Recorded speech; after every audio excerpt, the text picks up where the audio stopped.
What's going on, everyone? I'm super excited to present this today on my second channel, The Coffee Shop. Shout out to all the members of The Coffee Shop.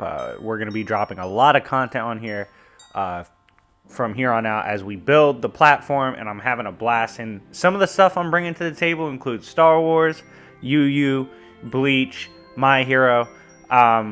If you like stuff like that, make sure to subscribe, like, hit the notification bell, all that, and thank you so much for supporting. But this comes via request from the homie Dan, and he said, yo, YFE, aka Jobbers and Goons, shameless plug.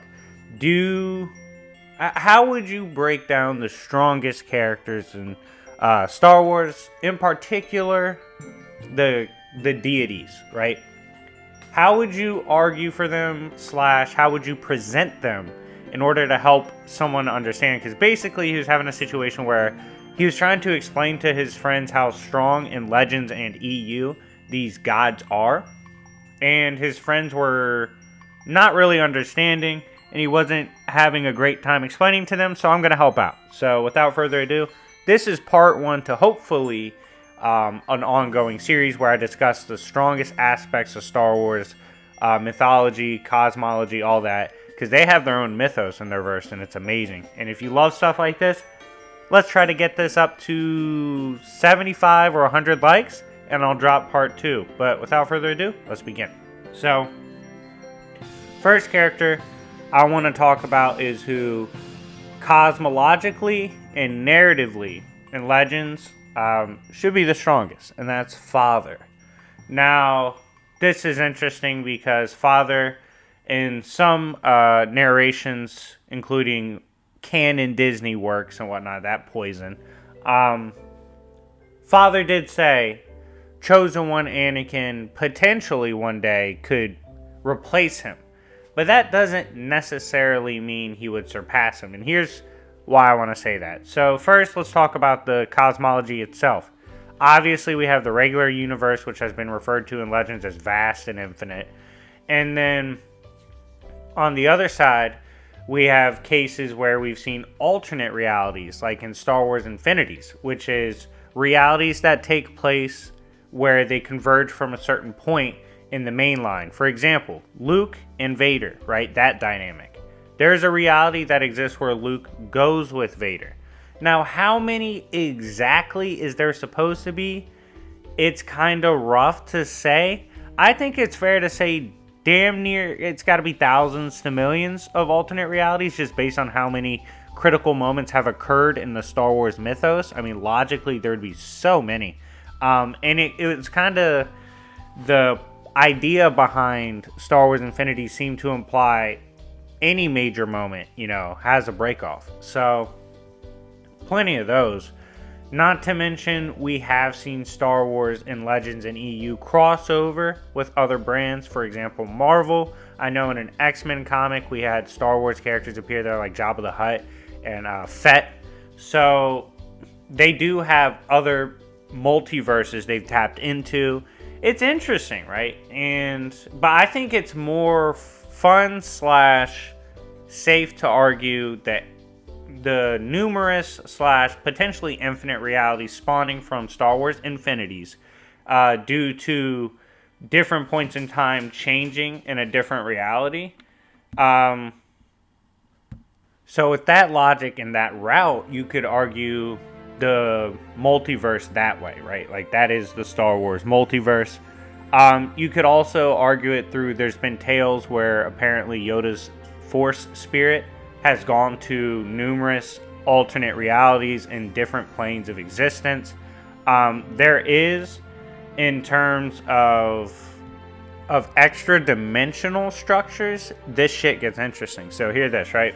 There's been legend stories where the crew has run into characters that were literally from either another universe entirely, not even a quote alternate timeline, but they were literally taken and removed to an extra dimensional plane of existence or a higher state of existence. So like if the regular universe is 4D, they're on a 5D level and they're preserved there by a higher being, right?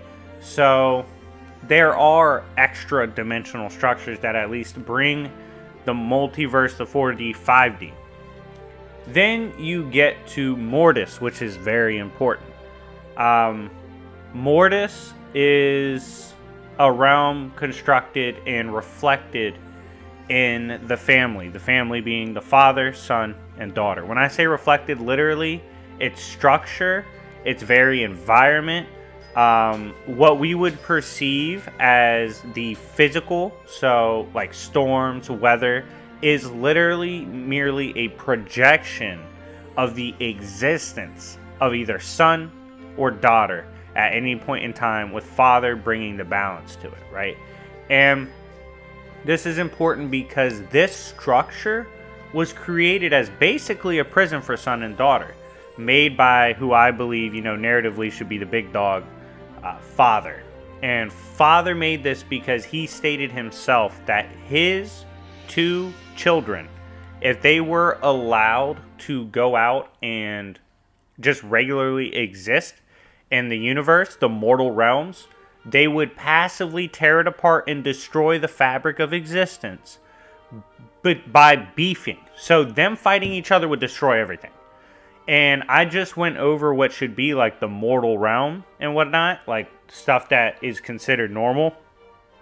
And they would destroy that passively. That's ridiculous.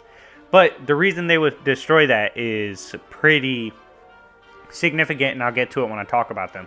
But the reason I also have them up here and so high is because as the representing the balance of the Force, with the Force itself containing aspects like life, death, reality, dreams, all this stuff, it contains all those concepts, and it's stated to contain and then transcend it.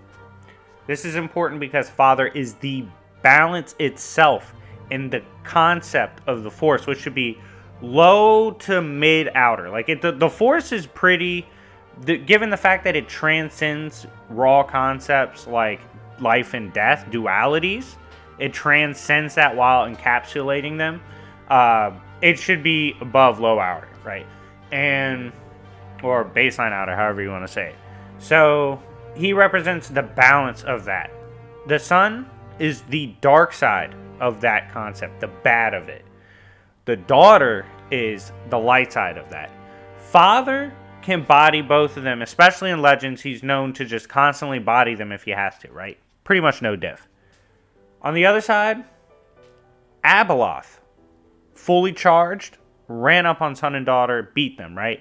Pissed off Father, boloed her. So his feats alone, him doing all that, just shows how stupidly powerful it is, and it makes sense why he's that strong, and that's why I have him up here, and I had to mention him first on my 5.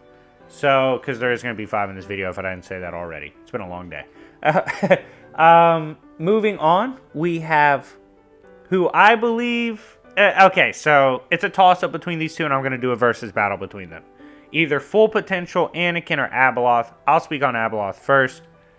Abeloth, fully charged up. She was a woman that was brought in to kind of portray the female provider role for son and daughter. Maybe bring some stabilization to their mentalities, right? And she drank from basically god pools, and they made her a god. And she folded son and daughter at the same time in brutal fashion and was going to kill them. And pissed off Father had to step in, fight her, and then they had to seal her. Not to mention, she absolutely embarrassed Luke in their first encounter, and Luke had to achieve oneness to even get away from her fade.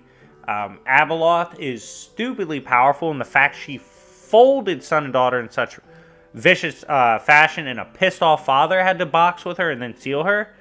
Shows how stupidly strong she is. Now, next, because we're kind of, as my boy Captain Forrest would say, shout out to Captain Forrest, go subscribe to him.